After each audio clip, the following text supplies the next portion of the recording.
There's a sense of empowerment that you get when you feel your strength within your punches that just lights me up. Why do you want to box? What do you have to prove? You want to prove that you're stronger than someone else? Why? You know, I don't understand. It would make me feel better if my daughter was in an office setting doing the 9-to-5 job, which I know has a steady pay and benefits. Fast, 5 more seconds. Cryptocurrency and blockchain, NFTs, DeFi, decentralized finance. What is this nonsense? I wanted my son to become a doctor. My net worth, that should be somewhere around $1 million. But I don't know which bank, where, what you have saved, how much you saved. I do feel responsible for my mom, and the responsibility has come from a very young age to me. All of a sudden, my husband got a heart attack. And I was a little bit lost in this world. It's all about being better than where you came from. So what if you get hurt and you don't feel strong? And what have you accomplished from that? I want to continue to be able to do that.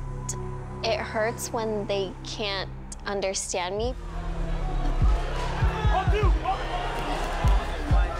I just want to pursue what sets my soul on fire. Sound familiar? When it comes to money or career, we want one thing. Our families want the opposite. Young and old. Our realities and dreams can be so different. Seriously, it seems like there's a huge gap between the generations. Sometimes we just don't get each other. The question is, can we fix it?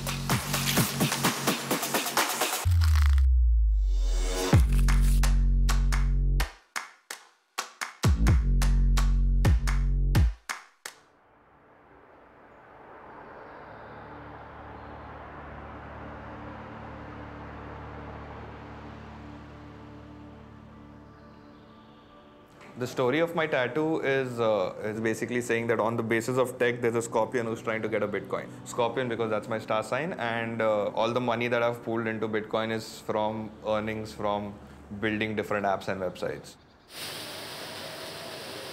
I'm not happy with that cryptocurrency because it is going down sometime. And then we are getting a little stressed, like, I mean, oh God, the money has gone down. So much hard-earned money he has worked and all, and he has put over there. I wanted him to become a doctor. I don't think there's a way in which I can explain it to her. I've not been able to explain it to her till date. Yeah.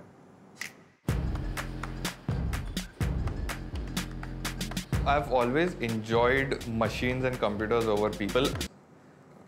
They do as expected. It's, you know that they are not going to react in a way which you've not programmed them to. Hello. Yeah. Change the user credentials.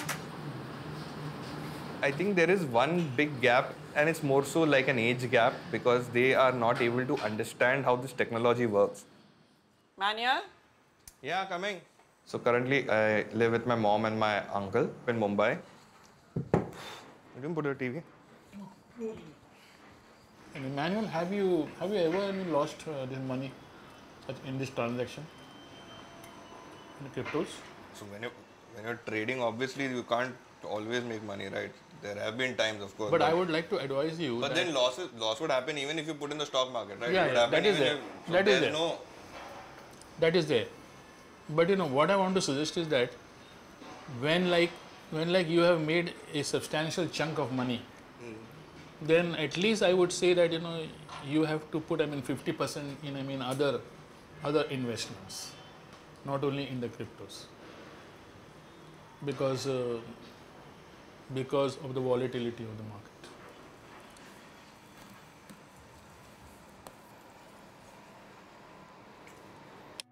Okay, let's pause here for a second.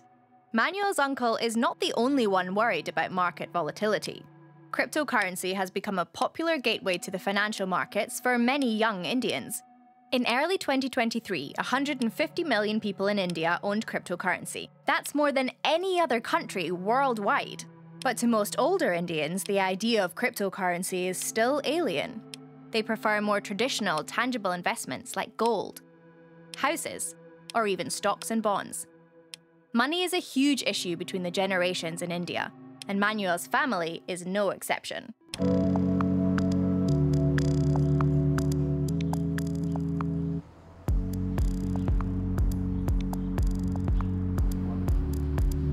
First time when I told them about leaving my stable job and entering the startup space, doing something of my own, there was there was a little opposition in terms of where is the money going to come from. We were like apprehensive that he may not get a suitable job elsewhere. I told him, you think 10 times before you do something. I first joined a normal multinational company with a normal 9-to-5 job, and I just didn't feel fit in that particular environment because you just feel that you are a very small part of a very huge system and you don't make a difference. There are always 10 levels or 10 layers of hierarchy between you and the top management. I got into the crypto space, and today me and another 3 of us have started a company which basically is about NFTs. So there is something done by, look at this, crypto punks. So can you imagine what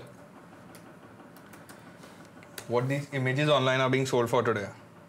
This image over here, this pixelated image. Guess what's the price of this? Any? I cannot. All of this are being sold for like 400, 500 ether, which is like somewhere around $500,000. Oh, I see. Each individual image that is there. So therefore, even I'm working on something similar in this, which is like NFTs with AR and DeFi. But the physical value is not there. So I know it's a little difficult to, because it is not physical, you can't touch, feel, go, smell, do all of those things for this particular thing. You feel that, oh, it does not have value. But if you look at it, most of the companies that you use, or most of the companies that have value today, you can't touch, feel them. You can't touch a Facebook, you can't touch an Instagram, you can't touch Google. Done the major part. So for someone who is not grown up in like the internet age, for them it's just like as though you're selling some images online and it doesn't look like a real job.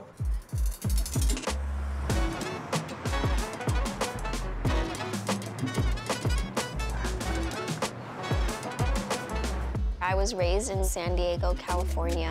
The first 3 years living in Los Angeles, I was working like 2 to 3 jobs. I was taking on odd jobs just to kind of make it work.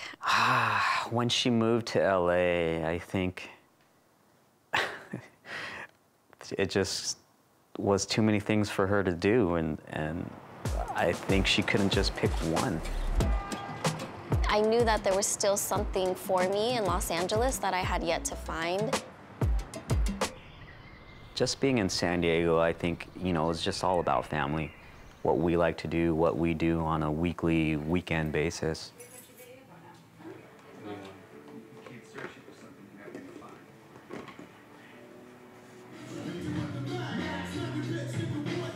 When I first started boxing, it was more of a fitness boxing. One of the trainers at the gym, he asked me, what do you do all day? And at the time I was working the typical 9 to 5. And I said, well, I'm supposed to be working, but I'm usually on Instagram watching boxing videos, or I'm watching trainers. And he said, why don't you make this switch? And have you ever thought about being a trainer yourself? I'm so small. I thought, who is going to want me to hold mitts for them? How am I going to be able to hold mitts for them? I had all these self-limiting beliefs, and he said, why does boxing training depend on your size? You're right, it doesn't. Months passed and I was on the edge of my seat, just really teetering with the idea, like, am I really about to quit this job? I have a steady paycheck every 2 weeks. The idea of telling my boss that I was going to quit scared me so much. Telling my parents scared me, but I just knew that the fear was enough confirmation that this is what I should do. How are you going to buy your house? How are you going to move up? You know, because for me, success means you start at a job and you keep going the next step further. Find a job you want to settle down at so you can move on, you know, move up, and eventually purchase a home. The big question is, why does homeownership matter so much to Alyssa's mum? Well, for many decades, owning a house has been at the heart of the American dream. If you can buy a home, life gets better, because that kind of wealth trickles down to the next generations and opens the door for upward social mobility.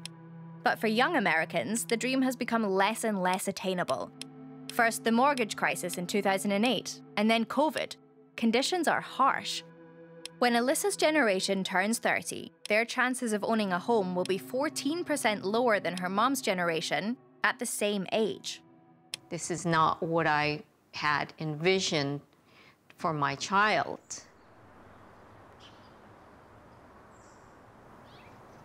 I typically leave it to the side when it comes to boxing, just because I know that they don't really understand it, and I'm not too sure how interested they are in it, so I don't talk to them too much about it. Okay, get me one of those things that, you know, we're just a little heartbroken because we don't want to talk about it because we know it's a touchy subject. Mandy, do you want to go for a walk? Mandy, do you want to go for a walk? You ready? Show me where your stuff is. Show me. Where is it? Where is it?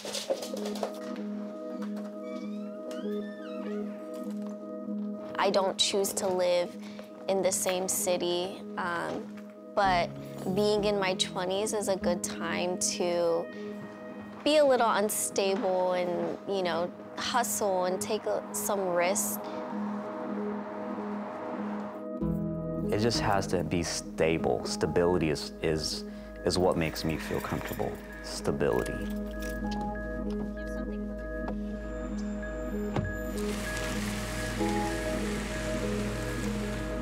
Stability is the least of my concern at the moment. Stability was something that you'd require, was something of the past.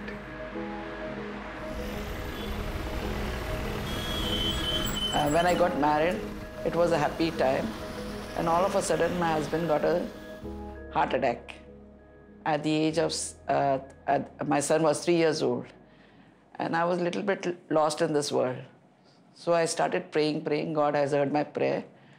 And he showed me some ways where I can do something for his future. So I started giving tuition classes and all like. And that's how I brought my son up. I've seen quite bad times in terms of financial instability, and I do feel responsible for my mom, and responsibility has come from a very young age to me. Whew, that sounds like quite a big obligation for Manuel. But in many countries around the globe, children are expected to take care of their aging parents. And in India, it's not just a moral duty, it's the law. Since only a small portion of Indian society will ever receive a pension, the majority really depend on their own offspring to help them in their old age. So when kids take financial risks, there's more at stake than just their own well-being. For Manuel, growing up without his dad has made things extra tough.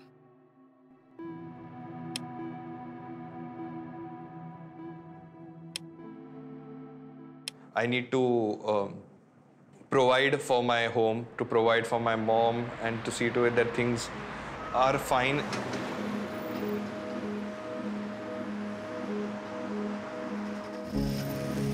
My father's from Guam.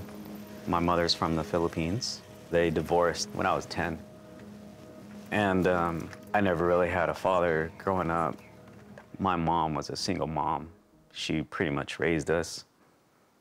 And I knew she struggled. We didn't have much money. She did the best she could. Just knew back then that I had to do something better for myself. I joined the Navy right after high school. I think that's what helped me to be a better person, to be disciplined, structured, organized. I learned all that. I remember my first job. The thing I had to do when we were in the Persian Gulf was look for mines and bombs in the water. That was my first job at 18 years old. Can you imagine doing that?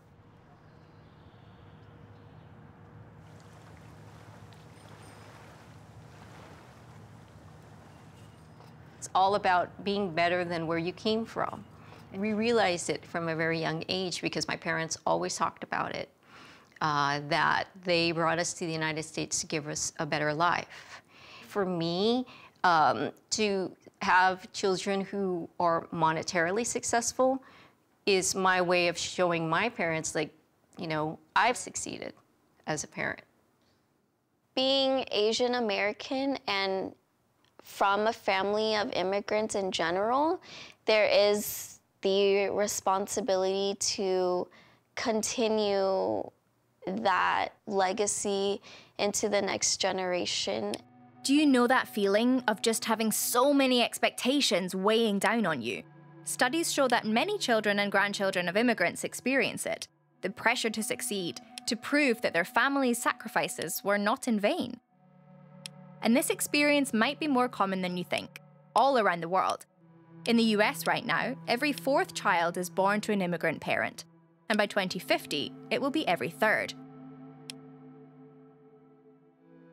Alyssa knows exactly how hard it can be to reconcile family expectations with her own dreams of the future. I was talking to Alyssa last week. You know, I just want her to be able to think about her future and, you know, where this is going to take her. And what'd she say? Oh, she was just listening to me. In my generation, the parents relied on us to be engineers or doctors, nurses, and I thought that I was breaking away from that mold and that I was being, you know, pretty easy on my child, thinking, oh, you can do anything else. You know, I'm not going to force you to be a nurse or a doctor or an engineer. You can follow your dreams. You know, not realizing that this was going to be her dream someday.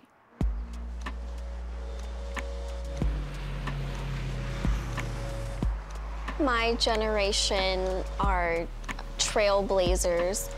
I think that we were given the opportunity to decide our own paths. For my mother's generation, I think there was very less opportunity at that time. There was a lot of hope and prayer, culture and dogmas or following certain way of living. I think using their minds was not encouraged as much as it is today. I owe it all to the generations before me for making the leap in the struggles and the risks to come to this country so that I could pursue what sets my soul on fire.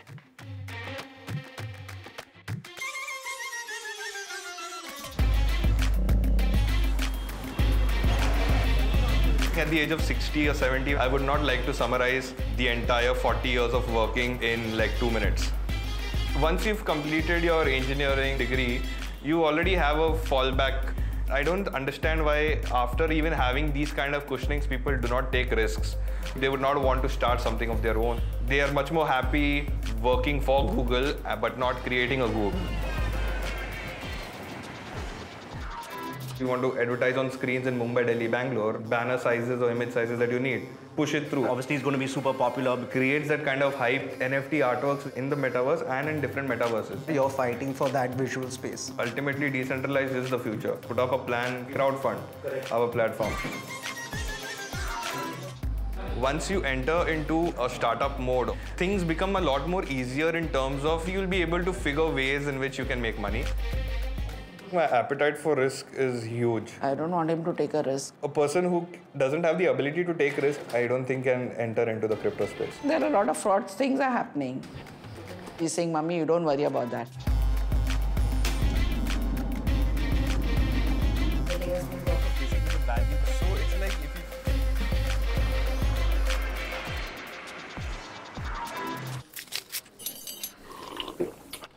I prefer the much more extreme life rather than just living average.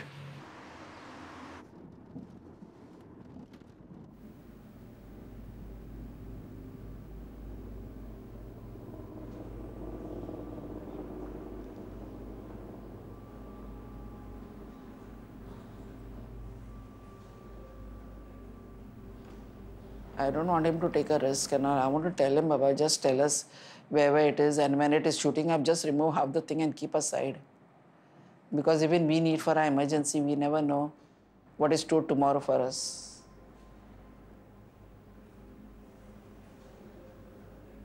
Jab, cross, again, body, nice, again,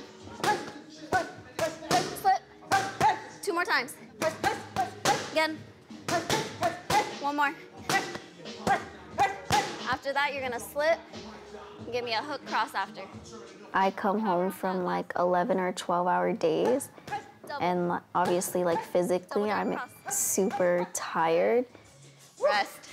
1 more? Yeah. Okay. But I just feel very fulfilled inside. Good. Whereas before, I'd only work 8 hours, and I just feel dead inside. So it's a good thing that she's still trying to find herself and do what she likes to do, but it's a bad thing because, you know, there is a time in your life when you have to settle down, you have to buckle down and say, hey, I gotta do this, this, and that to take care of myself in the long run. Medical, dental, vision. Here's a not-so-fun fact for you. The majority of US citizens receive their health insurance through an employer. So if your job doesn't offer that, tough luck. In 2022, more than 27 million Americans had no health insurance.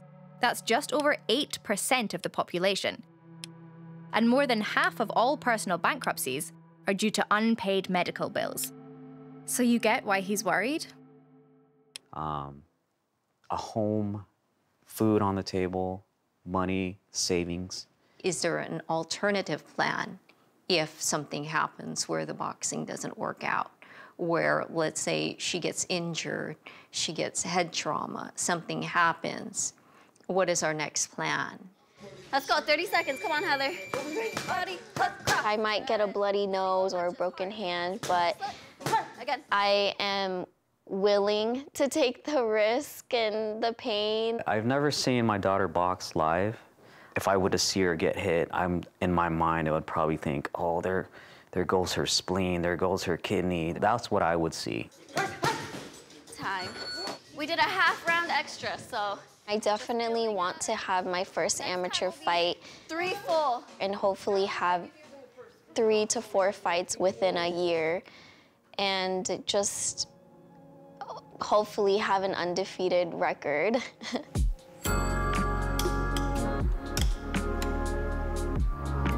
I wish that my family could visit me at the gym and see how happy and fulfilled it makes me.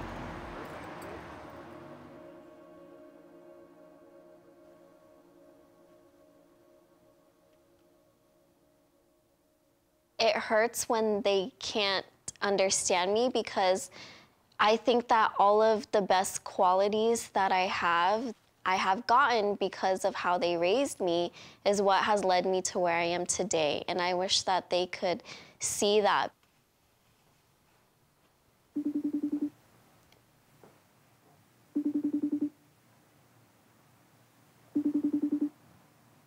Hi.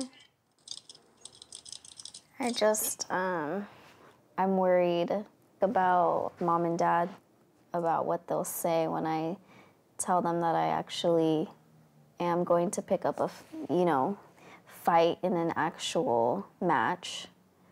When do you think is a good time for me to tell them? I don't know exactly.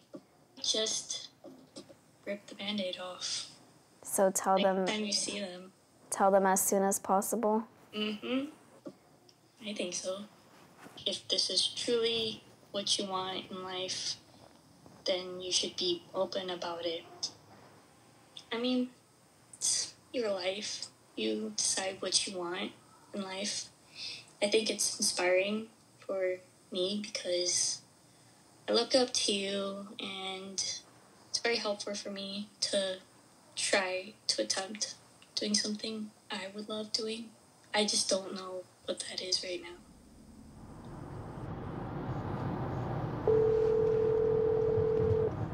Hello? Hi, Mom. Hi, sweetie. I'm getting on the 56 now, so I'm almost home. Oh, okay. All right, we'll see you soon. Okay, I'll see you soon.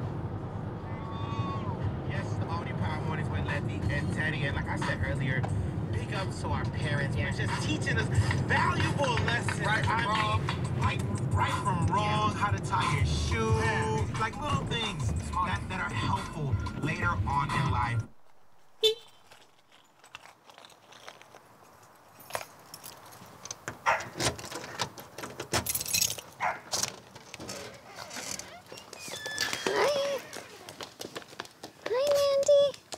Hi. Hi, baby. Hi.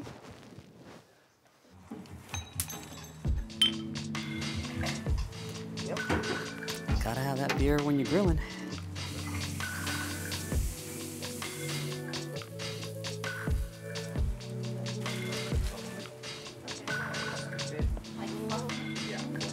I've learned from my relationship with her, I don't want to ruin anything with her going forward. I won't ask unless you tell me. And I won't open up unless you want my input.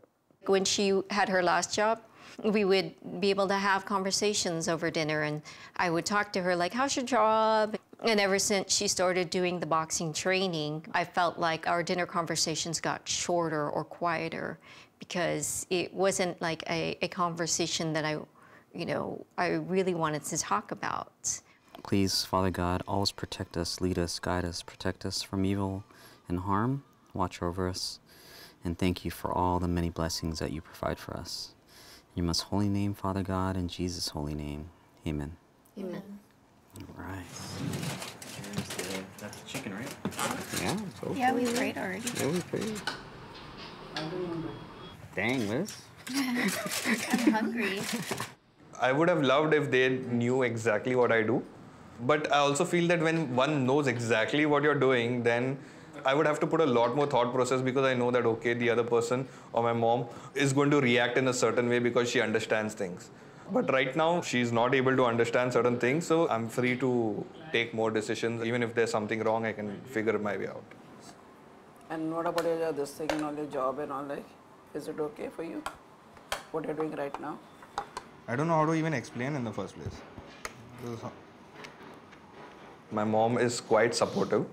However, things that she doesn't understand, since I don't tell it to her, so then that's a way of basically me trying to support myself by not telling her. He doesn't tell me more because he knows that I've got a little high blood pressure and thyroid. He's saying, Mommy, why you're getting worried, tension and all, like everything we have kept for me, for you. But I said, I don't know which bank, where, what you have saved, how much you saved. But he kept on telling me like not to worry and all, like. Have you been working on your speed?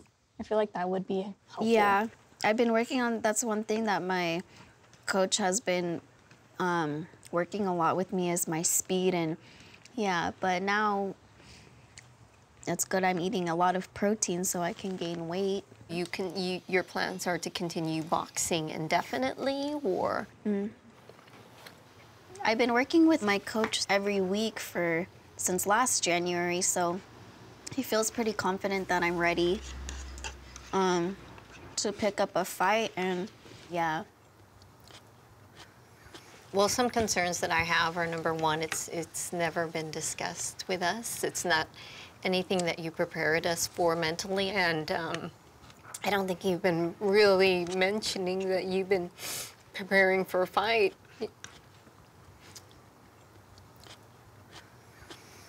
It does make me emotional. Boxing is really something that's powerful and empowering.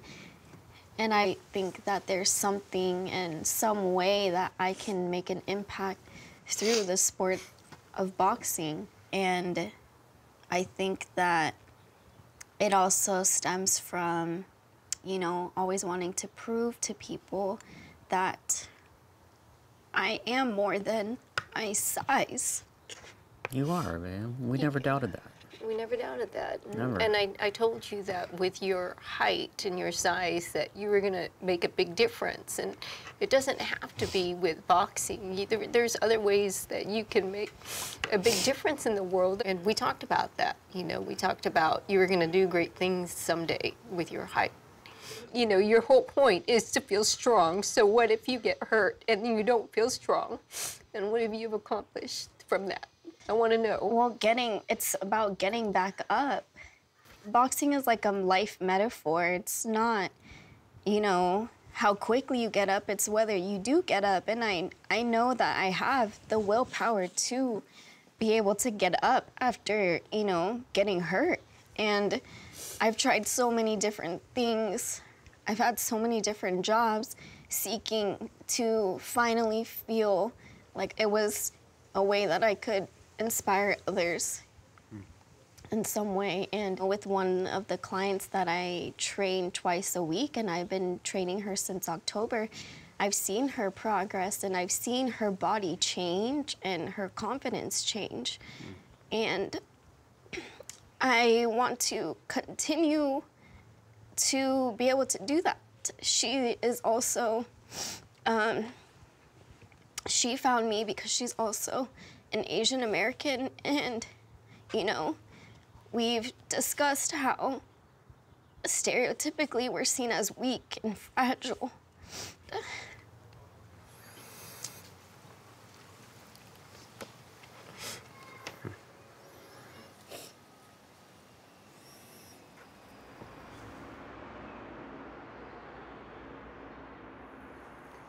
Okay, so I have a plan for the weekend. So, we are going out for this weekend, so you need to first get your clothes ready. We'll be going out somewhere nice in South Bombay. So, what is your plan? It's a surprise, okay? Okay. You need to but wear comfortable clothes, okay? Comfortable clothes. What clothes like should I wear? It's going to be somewhere in the evening, so I think it will be a little hot and all outside. Okay. So, yeah. Let's do something fun this weekend. Okay, fine. I'll be enjoying with you.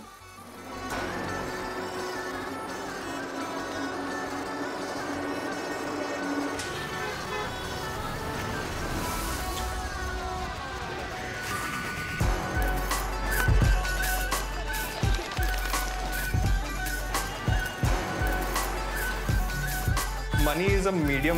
It's a mode in which you make things happen, or you convert it into a way of living. You try to improve your lifestyle with money.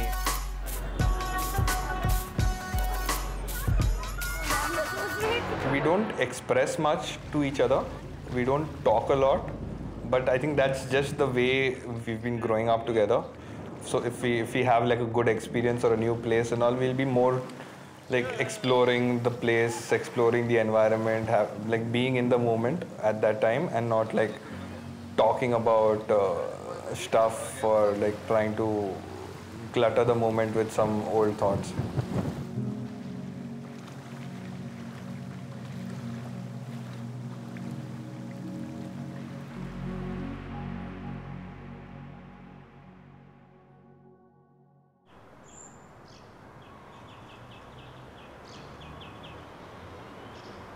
Today has been 1.5 years in the making for me to finally have the opportunity for my first fight.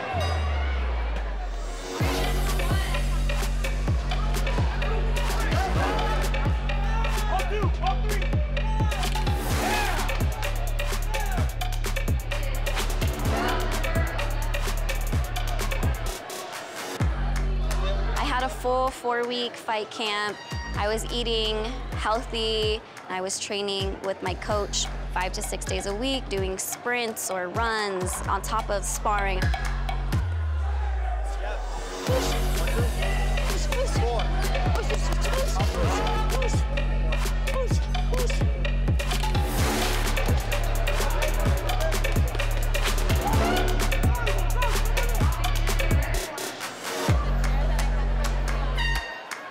I did everything that I could to make sure that I'm fueled and prepped well for the fight. Ready! Hey, I know. We were ready too, but yeah. You know, it's the pressure. Sometimes it gets to people. Not everybody can do this. So.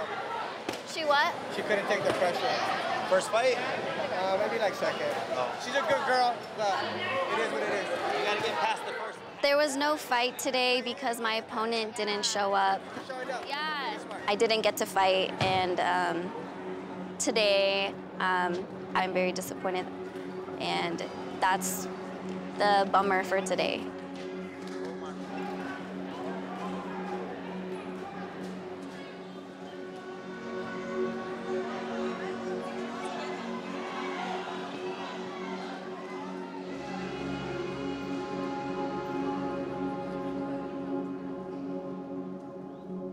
What adds to the disappointment is that my parents were supposed to come to my fight today, and I felt like it was going to be the day where I can actually show them that I have a place here. Thank you.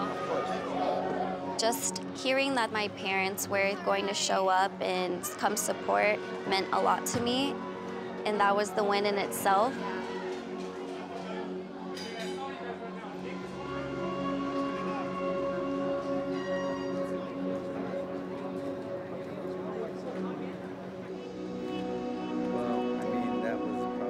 A couple months after that barbecue with my parents where things got pretty emotional, my mom texted me and let me know that she was proud of me pursuing my dreams and that it encouraged her to do the same.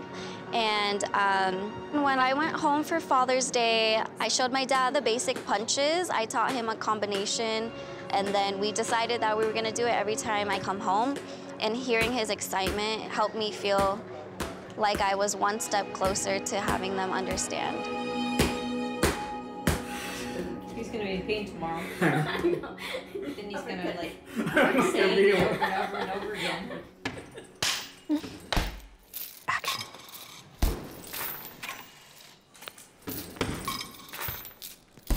Oriented programming in terms of, wait, I think I'm going to technical. And he's saying, Mommy, cool down. I will put the music on. And that's how the life is. This is kind of fun. It feels like therapy. Oh, good, good, and it's free. No, I have to say. My bracelet actually says badass. Oh, really? Yeah. I love that.